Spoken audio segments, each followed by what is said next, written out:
Muy buenos días. Quisiera comenzar aquí en Ceuta junto al Espigón con una pregunta. ¿Cuándo van a parar el efecto llamada el Partido Socialista y el Partido Popular?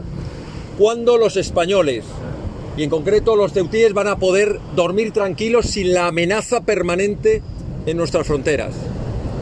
¿Cuándo vamos a poder dejar bien claro que la soberanía nacional, es decir, el control real y efectivo de nuestras fronteras, es un derecho irrenunciable de cualquier nación? Y por último, ¿cuándo vamos a dejar de financiar a las mafias del tráfico de las personas? Esta pregunta debería contestarla el señor Pedro Sánchez y el señor Feijóo. Nosotros venimos a denunciar una vez más lo que está pasando en cualquier rincón de España, pero especialmente aquí, en el sur de nuestra patria, en la que es sin duda la frontera sur de Europa y donde más directamente y de manera más sangrante están sufriendo esta permanente amenaza. Esa hipocresía de señalarnos a los de Vox cuando denunciamos una y otra vez desde hace años que esta emigración masiva, descontrolada, ilegal, este asalto permanente está generando graves problemas a la seguridad y a la delincuencia.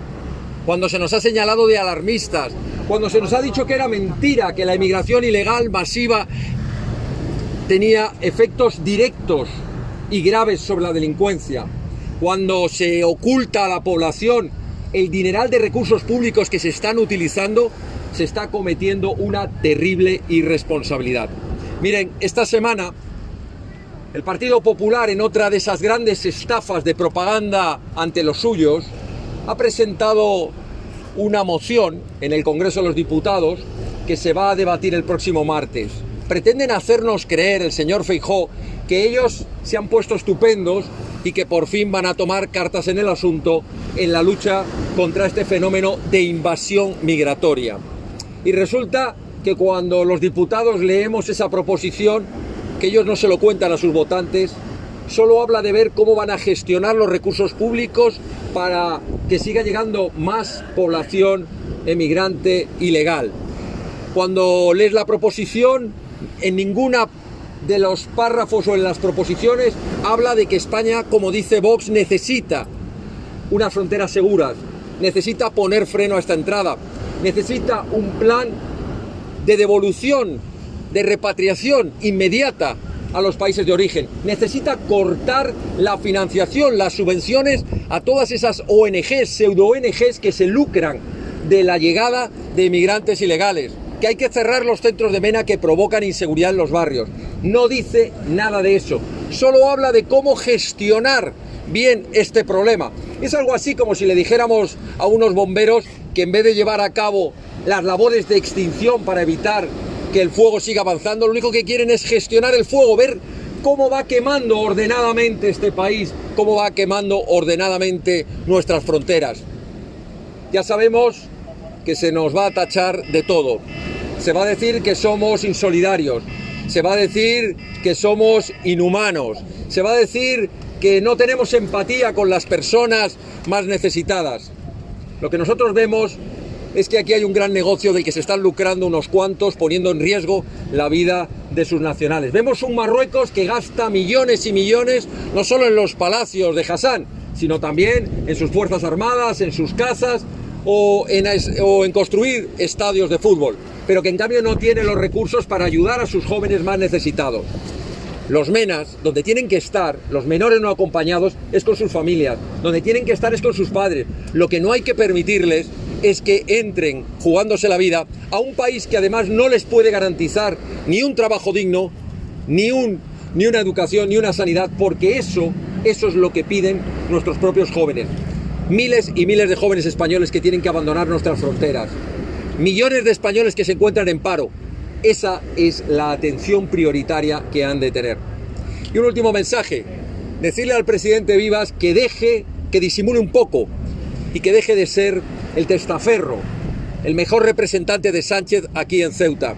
Que deje de apoyarse en el Partido Socialista, que deje de apoyarse en el Partido Pro-Marroquí y que al menos por una vez se tome en serio que es el presidente de un territorio español y que lo que tiene que proteger es a España y tiene que proteger sus calles, sus ciudades, y que tiene que tomarse muy en serio no el estar pidiendo más dinero para seguir gestionando cada vez más entrada de migración. En los últimos 8 años, y ustedes son conocedores de ello, se ha multiplicado en un 221 la entrada de menores no acompañados, de migrantes ilegales. ¿Qué vamos a esperar? ¿A que se multiplique por 10.000?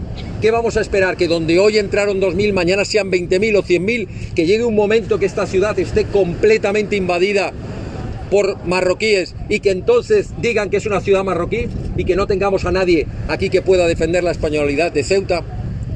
Esa es la triste realidad. Y venimos a defenderla aquí, donde se está produciendo una amenaza más en el asalto de fronteras. Una muestra más de que el efecto llamada que el Partido Popular y el Partido Socialista en Europa, con von der Leyen a la cabeza, están defendiendo, que es que Europa siga siendo un territorio inseguro y que cada vez los nacionales de nuestros países de Europa y en concreto de España sientan que cada vez son menos dueños de su vida, menos dueños de su libertad, menos dueños de su territorio, porque hay otros que fuera no protegen a sus nacionales y los lanzan, los empujan a la invasión de nuestras fronteras. Esa es la realidad. Podrá contarse como se quiera, pero esa es la realidad. Mientras que algunos miran hacia otro lado, nuestros dirigentes, que son los que deberían proteger a los españoles, también miran hacia otro lado. Este es nuestro mensaje hoy aquí en Ceuta y este es nuestro llamado a todos los españoles. Hay que ponerse en pie y hay que decirle al Partido Socialista y al Partido Popular: basta ya de efecto llamada, basta ya de entrada ilegal, basta ya de inseguridad en nuestras calles y hasta el último euro de nuestros recursos para la sanidad, para la educación y para las necesidades más elementales de tantos españoles que lo están pasando mal, que no llegan a fin de mes o que desgraciadamente han tenido que marcharse de su tierra, de su pueblo y de su ciudad para intentarse ganar la vida fuera de sus fronteras. Cuando otros vienen sin trabajar, sin aportar recursos, a cobrar subvenciones, a ocupar y saturar nuestra sanidad y nuestros recursos públicos. Esa es la realidad que hay que denunciar y que hay que combatir. Termino con un eslogan, señores del Partido Socialista y del Partido Popular: las invasiones migratorias no se gestionan, se combaten, se paran y se devuelve la tranquilidad a nuestras fronteras, a nuestras ciudades, a nuestros barrios y a nuestras calles. Dicho lo cual, quedo a su entera disposición por lo que puedan preguntar. Sí, me gustaría una reflexión suya sobre el dispositivo, que desde luego parece inaudito, o al menos no muy frecuente, que tanto la Guardia Civil como la Gendarmería marroquí han puesto en funcionamiento este fin de semana.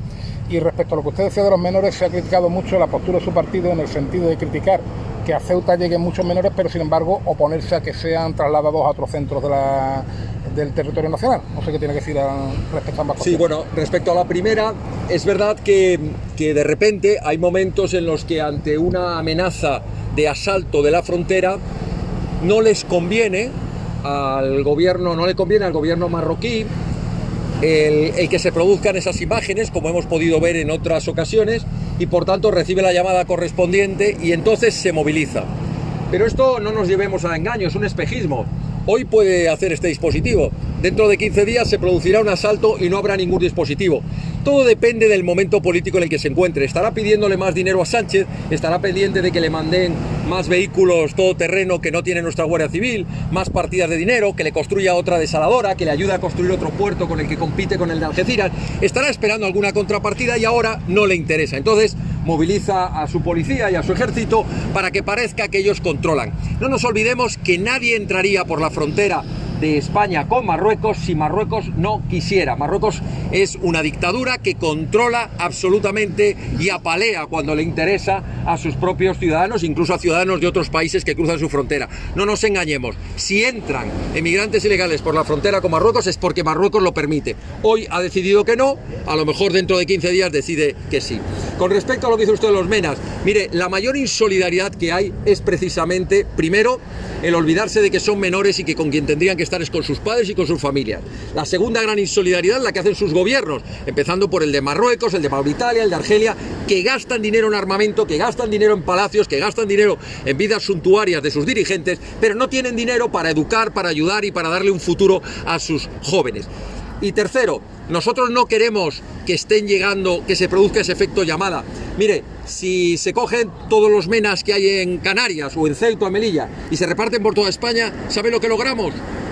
Logramos que a los 15 días se multiplique por 2 o por 3 la llegada, porque eso se llama efecto llamada, porque ese joven le está diciendo a los jóvenes de su pueblo: vente, que no pasa nada, si puedes entrar, si al final te llevan a Madrid o a Barcelona o a Cuenca y además te dan una ayuda y una subvención y no te preocupes, que aquí no pasa absolutamente nada. Eso es el efecto que produce. En cambio, si el mensaje fuera: los 300 que han entrado hoy han sido devueltos, mañana no entrarían 300, a lo mejor entrarían 200 y dentro de 2 meses serían 50 y llegaría un momento en que el efecto llamada se acabaría y nadie tendría esa sensación de que esto es el país de los ricos, que podemos acoger a toda África, que podemos darle dinero a todo el mundo, que podemos acoger a todo el que quiera venir.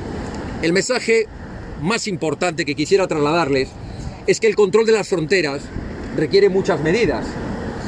Podemos poner fronteras muy altas, podemos poner muchos agentes de la policía, pero no lo evitaremos, porque si nosotros lanzamos el mensaje de que todo el que entre va a tener una ayuda, una subvención, no hace falta que trabaje, va a poder vagar por las calles, habrá miles, no, millones de personas en el mundo que por huir de la tragedia económica y social que viven en sus países querrá venir a tus fronteras. En cambio, si tú dejas un mensaje claro que es: todo el que entre de manera forzada, todo el que entre de manera ilegal, todo el que no venga con un contrato de trabajo, todo el que no tenga un medio de vida aquí, que tenga la completa seguridad que ni va a haber regularizaciones masivas, como ha hecho el Partido Popular de 500.000 con el Partido Socialista, ni va a haber reparto de menas, ni va a haber ayudas económicas. Entonces, cerramos el efecto llamada, cortamos el efecto llamada y dejarán de venir. Esa es la realidad. ¿Alguna cuestión más? Sí, yo le iba a hacer una cuestión que se lo Bueno, nosotros toda la información que viene de un gobierno dictador como el de Maduro la cuestionamos. Maduro dice que son miembros del CNI, Maduro dice que los va a expulsar o los va a detener por esa razón. Nosotros lo que decimos es que no nos fiamos nada de un dictador, que lo que tiene que hacer es dejarlos inmediatamente en libertad, en todo caso ponerlo en manos de las autoridades diplomáticas españolas y que después se sepa realmente esas personas que estaban haciendo allí. Pero comprenderá que la veracidad que puede tener el régimen de Maduro, un régimen dictatorial que está asesinando en la calle, que ha dado un golpe de Estado, que no reconoce unas elecciones y que está dirigido y controlado por los militares, por los agentes cubanos y por los agentes de la policía, es un régimen que no nos merece ningún respeto de ninguna detención ni de ninguna acusación que pueda hacer contra ninguna persona. Pues muy amables, muchísimas gracias. Tengo una pregunta más. Usted ha hecho referencia a una llamada que ha recibido el gobierno de Marruecos. ¿A usted le consta que él ha recibido esa llamada? Sí. Ha habido una llamada del ministro Marlaska, el ministro de Asuntos Interiores del gobierno marroquí, diciéndole que proceda a parar este asalto y que por tanto movilice a todas las fuerzas policiales y las fuerzas armadas. Y esa llamada ha sido contestada en el sentido de que sí, evidentemente ahora por las relaciones que tienen, pues no les interesa que se vean esas imágenes y por tanto que en esta ocasión sí que tiene que movilizarlo para pararlo. Ya le digo, dentro de 15 días probablemente, desgraciadamente, habrá otro asalto dentro de un mes que no tendrá ni muchísimo menos ni parecido a esta respuesta, sino todo lo contrario, dejarán que pasen y tendrán que ser nuestros queridos agentes de la Policía Nacional y la Guardia Civil, siempre sin medios, siempre sin protección, los únicos que tendrán que dar la cara para intentar parar la situación. ¿Y cómo sabe usted que ha recibido esa llamada? Bueno, le puedo decir el mensaje, no le puedo decir mi fuente, como hace usted como periodista. Gracias, muy amable.